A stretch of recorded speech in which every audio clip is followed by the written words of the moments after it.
I want to start today by asking you to do something a little different with me. Okay, I'm intrigued. I want you to visualize a very specific moment in time. The year is 2002. All right. We're in a room, maybe in a studio or a hotel, and it smells faintly of, tea and old paper, that kind of vibe. I can picture that, yeah. And sitting at a table is Roger Ebert, the legendary film critic, a man who has seen, tens of thousands. A giant of the industry. He basically wrote the book on how we talk about film in the West. He absolutely did. He's dissected every frame. He knows the business of storytelling probably better than anyone. Right.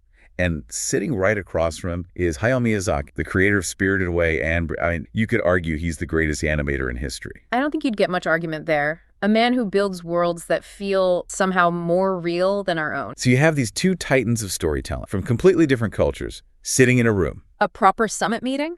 Exactly. And they are deep in the weeds. They're talking about structure, pacing, the mechanics of magic on screen. It's a very technical, high-level conversation. And then right in the middle of all this intellectual exchange, Miyazaki does something. Yeah. Well, something really unexpected. He just stops talking. Okay. He lifts his hands and he claps. Just a clap. Out of nowhere. Just clap, clap, clap. 3 times. Just like sharp, loud sound. Quiet. And then he looks at Ebert, tells, don't look at my... Which is, of course, the first thing you'd do. The only thing you'd do. The noise draws your eye. Yeah. We're hardwired to look at the source of a sudden sound. It's a survival instinct. Right. Biology dictates we look at the hand. But Miyazaki says the focus isn't the hand. The focus is the silence between the clap. Wow. That's such a distinct image. It's almost like a magic trick or a Zen koan or something. It really is. And it perfectly sets the stage for what we're trying to get into today.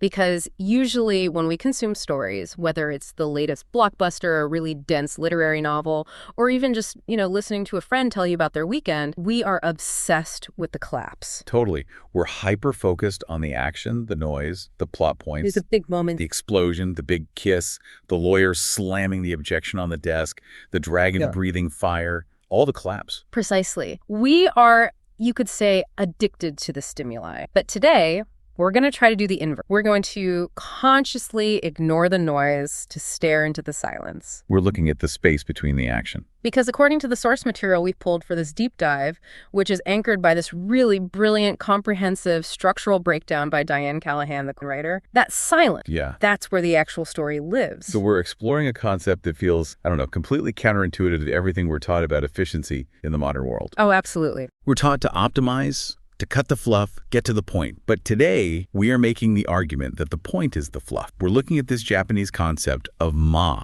Ma, M-A. It's such a deceptive little word. It sounds so simple. It does, but in English, we usually translate it roughly as emptiness or maybe negative space. But those words, they feel a bit lacking. They don't quite... Well, emptiness sounds like a void, doesn't it? It sounds like a black hole, like something is missing or was forgotten or just isn't there. Right, and that's the Western bias showing its hand. In the West, for the most part, empty space is wasted. It's something to be filled up. Yeah, dead air on the radio, white space on a web page. It's seen as a problem to be solved. Exact. But in the context we're discussing today, ma isn't a lack of something. It's an intentional spacing that gives form to the whole. Think of it like a vase or a bowl. Okay. You might buy a bowl for the clay, sure. You like the glaze, the design on the outside. But the part of the bowl you actually use is the empty space inside. Without that emptiness, it's not a bowl, it's just a lump of clay. It's a brick.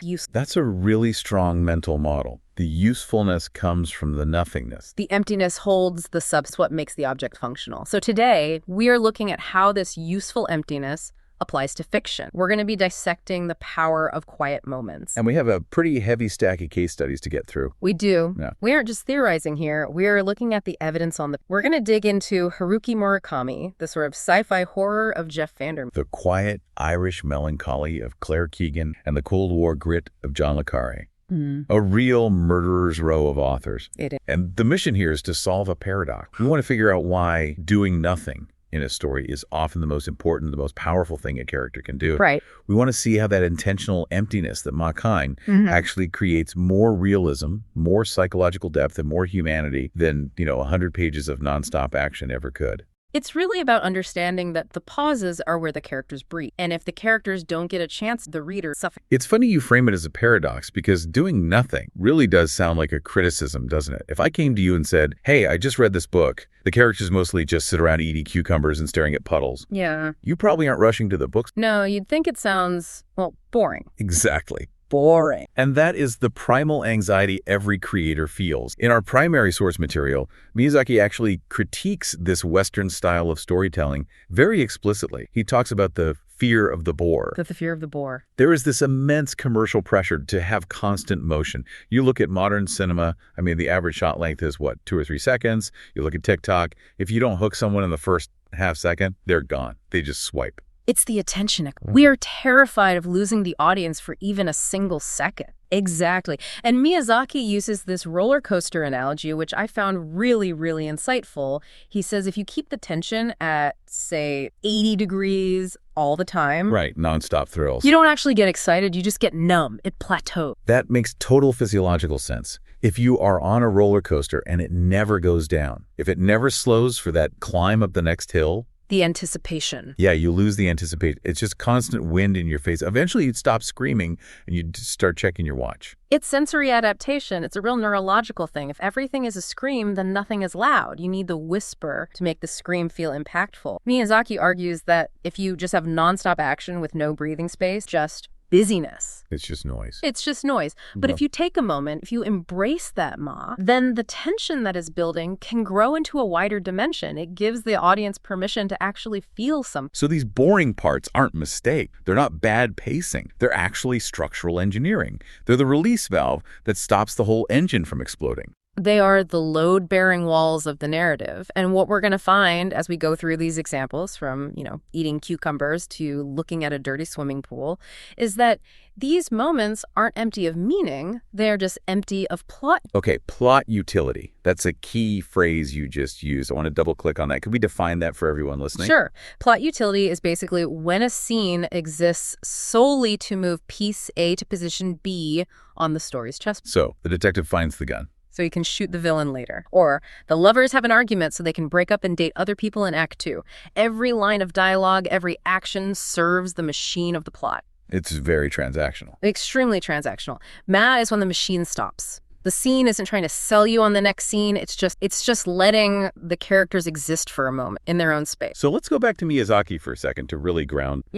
In that conversation with Ebert, he used a phrase that I absolutely love, but it sounds like an insult. He called it gratuitous motion. Yeah, gratuitous is usually a dirty word in any kind of editing, right? Right. If I'm editing a piece of writing, or even this deep dive, and I see something I think is gratuitous, my first instinct is to cut it. It means it's unnecessary. It's self-indulgent. It's extra. But Miyazaki says he loves it. He told Ebert, I love the gratuitous motion. And he's making this really important distinction between story-driven movement and extra. Okay, what's the difference? Well, story-driven movement, the character runs because the monster is chased. The motivation is external, it's urgent, it's about survival. Makes sense. Extra movement. The character stops running, sits on a log, and watches a leaf float down a river for 30 seconds. And most Western editors, maybe most producers, would scream, cut the leaf, the monster's coming, you're killing the pacing. But are you? Or are you actually creating the reality of... Because if you just run for 2 hours straight, that's an action movie. It's exhausting. But if you stop to catch your breath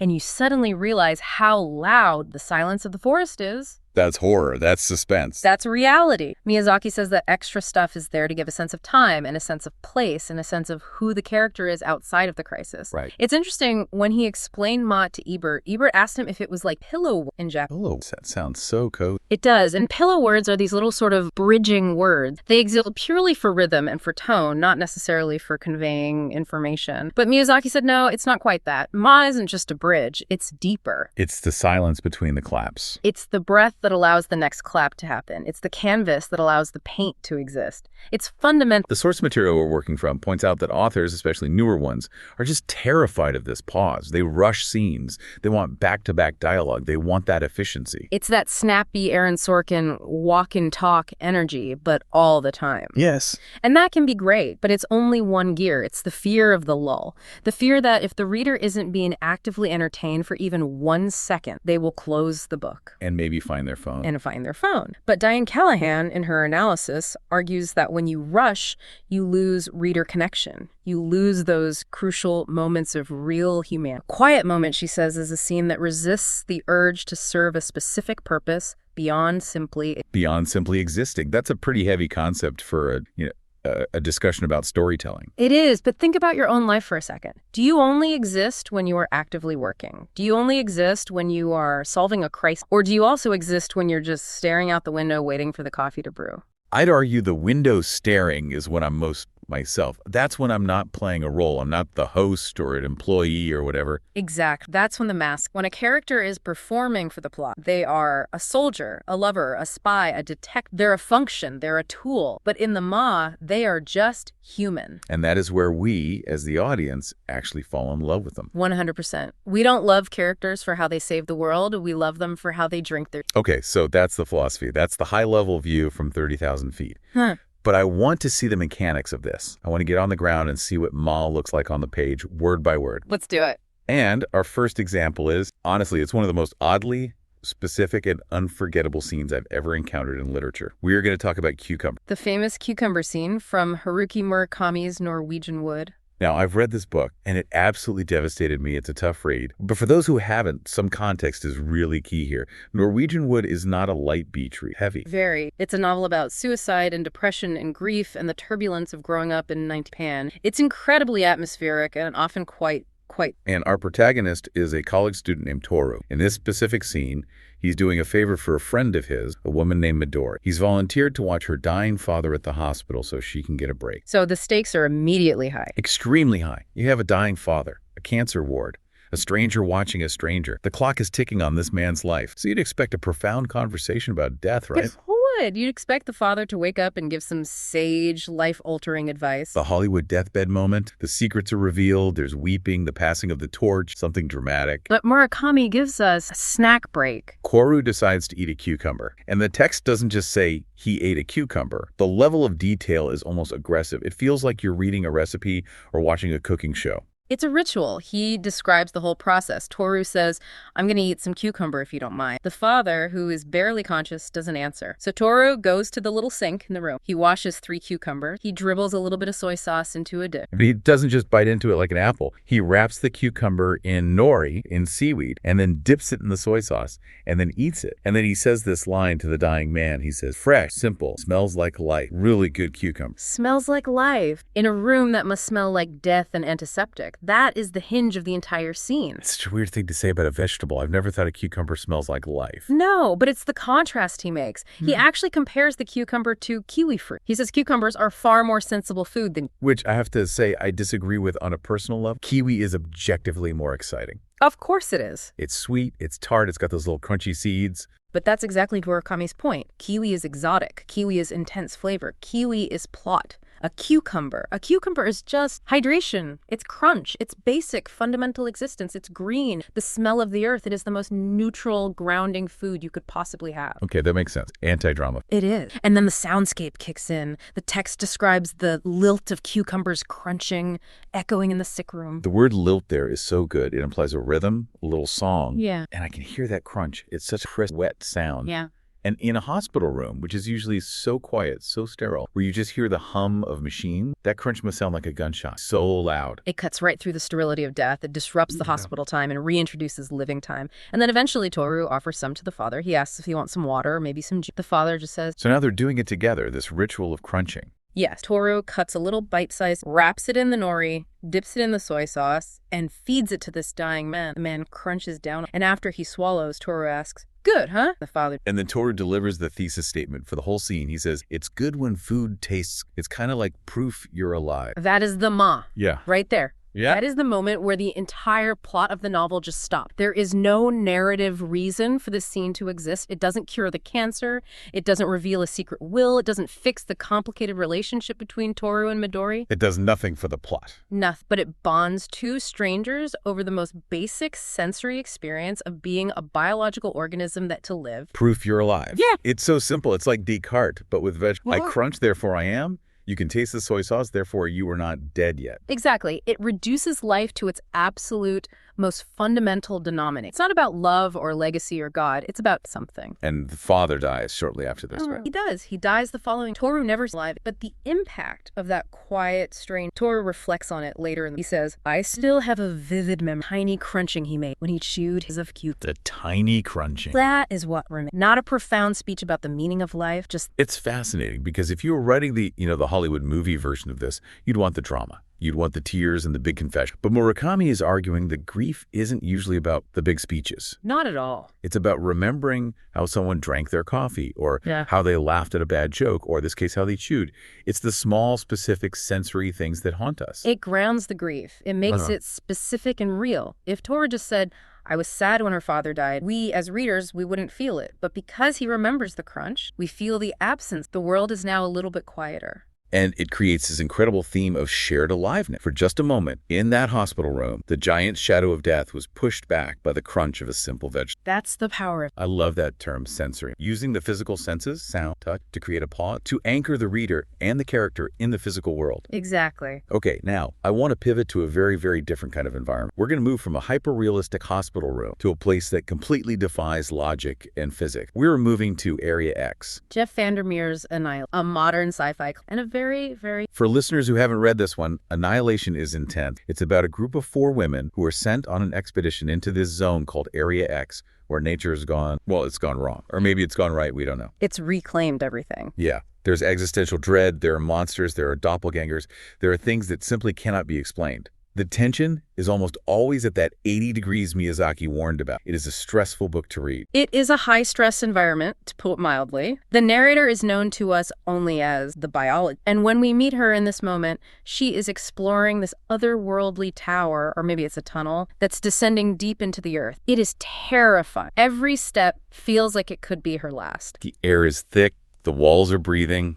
And then she just hits the brakes on the whole narrative. Right in the middle of the horror movie, she stops recounting the descent into this alien structure to talk about a dirty swimming pool from her childhood. It's so jarring. She calls it her lodestone, the place she thinks of when people ask her why she became a biologist in the first. And the description here, again, just like with the cucumber, is incredibly detailed and specific. Overgrown, abandoned swimming pool at a house they rented when she was a kid. Let's look at the details because they really matter. We've got sedge weeds growing up through cracks in the concrete. We've got moss everywhere. The water is brackish and green. This is not a pool you'd want to do laps in. This isn't a suburban oasis. It's not a pool anymore. It has become an ecosystem. It has been reclaimed by nature. Dragonflies, bullfrogs, herons, egrets. It's teeming with life. And she describes this very specific memory of dumping her freshwater aquarium into the pool because her parents wanted her to get rid of it, and the fish not only survived, they thrived. That's such a great character beat. It's a little act of rebellion against her parents, but it's also a scientific experiment. She's testing the resilience of life, literally.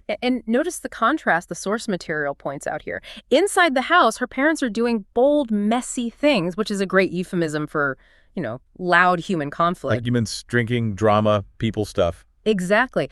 But outside is the micro-world, quiet, orderly, governed by the laws of nature, not the chaos of human emotion. It's her sanctuary. It is, as the text says, a cure for loneliness. The source analysis suggests this entire flashback is the key to her whole character.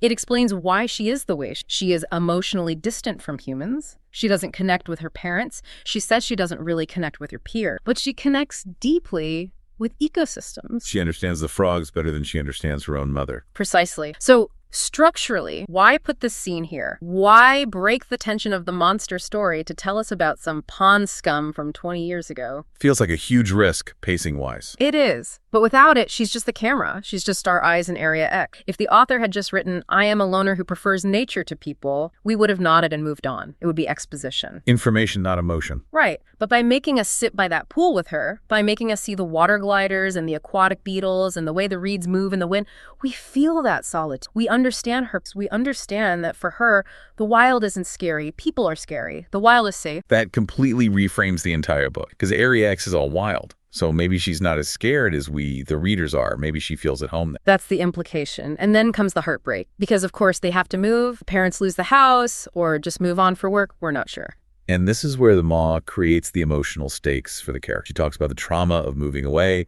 She wasn't worried about missing her friends. She didn't have any. She was worried the new owners would destroy the pool. She calls it unthinking slaughter. That is such a violent, powerful phrase for what is essentially just cleaning a swimming pool. Unthinking slaughter. This is like a war crime. It reveals her entire worldview in 2 words. To her, civilization and tidiness and chlorine are acts of violence against the natural world. And she describes the feeling of leaving as a snap of the link inside you when a deep connection is broken. It makes her so three-dimensional. She's not just the survivor or the hero of a sci-fi story. She's the girl who saved the fish. She's the girl who mourned a puddle. And it explains her entire motivation for being in Area X in the first place. She's been looking for that pool her whole life. She's looking for a place where nature wins, where the eco takes over. And this flashback does something amazing. It creates what you could call a narrative Ma. It pauses the forward momentum of the plot to deepen the vertical momentum, the psychological depth of the character.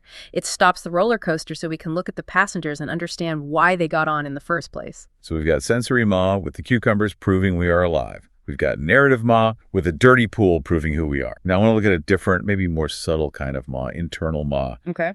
This comes from a book that is practically defined by its quiet. Claire Keegan's novella, Small Things Like These. A beautiful, concise book. If you haven't read it, it's short enough to read in one sitting, but it will absolutely stay with you for a lifetime. It's a masterpiece of economy and restraint. It's set in a small Irish town, winter of 1985. Cold, dark, economically depressed. And our guy's Bill Furlong. He's a coal and timber merchant. A very solid, dependable man. Yeah, he's a dad to 5 girls. He's a loyal husband. He's just a good guy. He works hard. He pays his bills. He's kind to people. He is a very ordinary man. Yeah. He is the backbone of the town. And the scene we are looking at is, on the surface, a complete non-event. Nothing explodes, no one dies, no secrets are revealed. Walk us through it. What happened or what doesn't happen? Furlong goes to help an elderly neighbor with an icy padlock on her fuel shed. Freezing out. She's a widow. She can't get it open. He helps her. As a kindness, she invites him in for a moment, and he enters her house, which is described as very plain, very simple, and he just stands there. And this is where the internal Ma kicks in. The external action stops complete, but inside his head, the mind starts. He lets his guard down. He's in this quiet, still room, and he imagines what it would be like to live there. In that house, with her. With the neighbor. With the neighbor. He just imagines a completely different life. A life where he isn't Bill Furlong,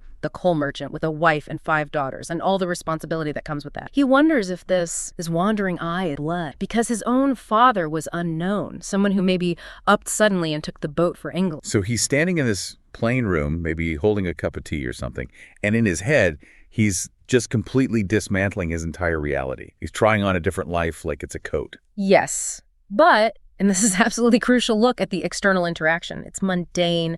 It's polite. She offers him tea. He says no, he has to get on. They talk about logs for the fire. She says, Happy Christmas. He says the same. And he feels the cold from her hand when they shake, and he leaves. And that's it. That's it. He goes back to his wife and kids. No affair, no confession, no big drama. So the question is, why include it? If nothing changes, if he doesn't run away with her, why do we need to see this moment of temptation? This feels like the definition of gratuitous that we were talking about earlier. It serves no plot purpose. But it serves a massive character because it reveals his larger dissatisfaction. The source analysis here is brilliant. It points out that Furlong starts to question if he is a man consigned. Consigned to doorways? Wow, that is a brutal description of a life. It's poetic, but so painful.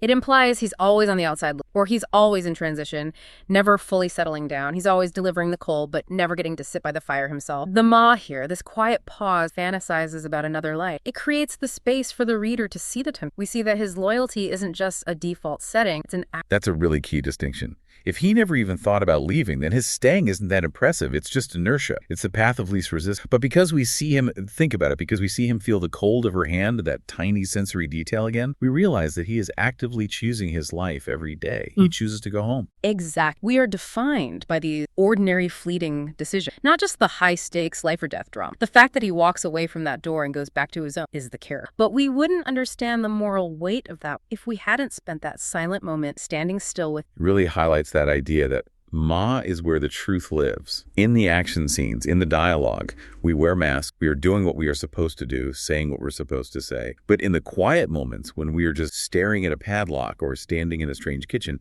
that's when the mask slips. That's when we ask ourselves, is this it? Is this the life I want? And that's why it feels so intimate. As a reader, you feel like you're intruding on his most private thought. And that creates a bond between the reader and the character that is incredibly strong. We become his secret confidant, even though he never says a single word of it out loud. That's beautifully put. Okay, we have one more big literary example to get through, and this one is an absolute class. The Spy Who Came In From the Coals by John le Carré. The ultimate Cold War novel. The anti-James Bond in every possible way. And this creates a great contrast for our discussion, because spy novels are usually all about plot. They're about secrets, double crosses, moles, dead drops. It's a cerebral game. It's chess. It is. And the protagonist, Alec Leamas, is a jaded, burnt-out British intelligence officer. He is stoic. He is hard to read. He is a man who has been completely ground down by the game. He's cynical about everything. He doesn't believe in ideologies anymore. Not really. He's seen too much. Way too much. But even a jaded spy gets a moment of maw. Even he gets a pause from the plot. He does, and it's at a moment of maximum tension.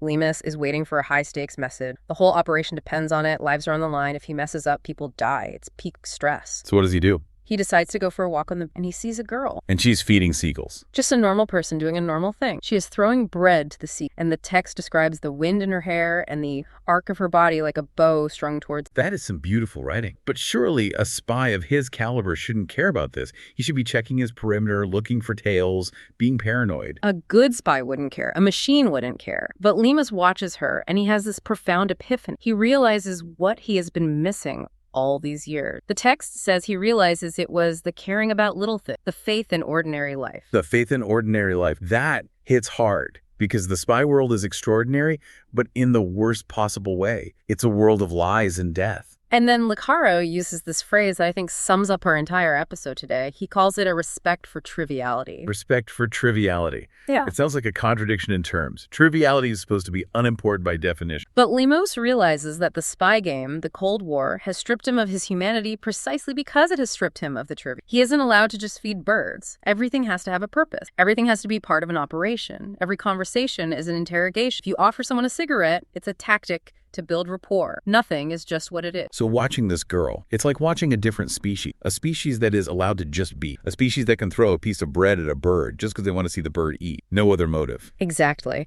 And this quiet moment connects directly to the bigger picture of the book. It raises the emotional stake. Suddenly, he isn't just fighting for a government or for a mission file. He isn't fighting for capitalism versus communism. He's fighting to get back to a world where you can feed seagulls without it being suspicious. He wants to come in from the cold. Literally and metaphorically.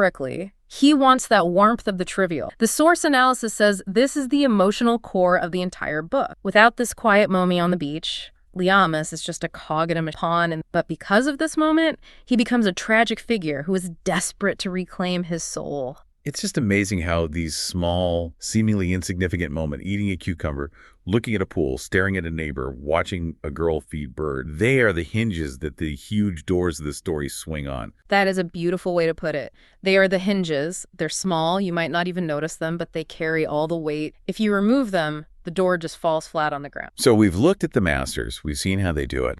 But now I want to pivot to the practical side of this. Yeah. If there are writers listening, or just people who want to understand stories better, or even, understand their own lives better, how do you actually do this? How do you create Ma without just being boring? That's the million-dollar question. Because there is a very fine line between artistic silence and nothing is happening and I'm bored. There is. Well, Diane Callahan provides 4 really excellent, actionable prompts in our source material. These are like tools you can use to engineer a moment of my story, or even to recognize it when it's happening in your own life. These are questions you can ask your characters. Let's run through them. I think these are really useful. Yeah. The first one is the moment of connection.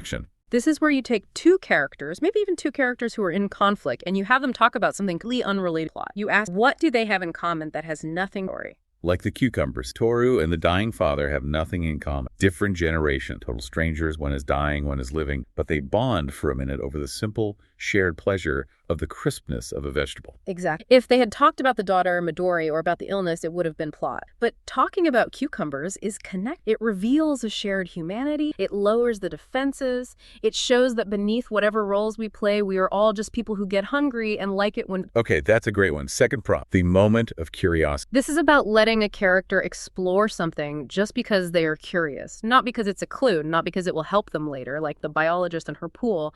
It's not critical to the mission in Area X, but it's critical to her soul. Let them follow a thread that goes nowhere plot-wise, but goes everywhere character-wise. Right. Let them stop and look at a bug on a leaf. Let them read the dedication on a park bench. Let them wonder about the people who used to live in their apartment. It's about letting the character have interests and an inner life that exists outside of the crisis. Even if you are saving the world, you might still stop to pet a dog. You might. And that tells us more about you than the world's. Okay, third one, the moment of discontent. This is a really interesting one. How does anxiety or annoyance or sadness manifest small, quiet interaction? Think of Bill Furlong in the doorway. He's not screaming about his dissatisfaction. He's not having a midlife crisis and buying a sports car. He's just standing there, feeling the cold, feeling the not rightness of his life in that quiet moment. It's the sigh. It's the way someone stares at the ceiling at 3 a.m. It's the little things. Exactly. It's the maw of unhappiness. It's showing the cracks in the foundation long before the house actually falls down. And the last one, the moment of longing. This is about observing something seemingly unrelated, like the neighbor's quiet house or the seagulls on the beach, and through that observation, realizing what you truly want. Liamus, watching the girl, doesn't realize he realizes he wants the freedom he wants triviality, he wants peace. So the object of longing, the girl or the bird, isn't the point. It's the mirror. It's the mirror that shows you your own desire, your own. These are such great tools. Yeah. I really think they apply to real life too. I mean, when do we allow ourselves these moments? When do we allow ourselves that respect for triviality? We are so obsessed with productivity, with filling every second. Well, that brings us perfectly to the outro of our source material, which I found really moving. Diane Callahan shares her own personal moment. The ski lift. Yes, the ski lift. She describes riding a ski lift all alone at night. Her legs are just dangling over these silent white slopes, and the full moon is shining so brightly that it's actually brighter. That sounds both terrifying and beautiful at the same time. It does, and the feeling she described, she says it felt like she was being pulled toward them, and in that moment, she felt present. Present in herself. That's the goal, is in this world of constant motion, our own personal roller coasters, our own 80-degree days of stress and busyness, we need to find the time to just dangle our legs and look at the moon. She calls these moments the pillow words of life.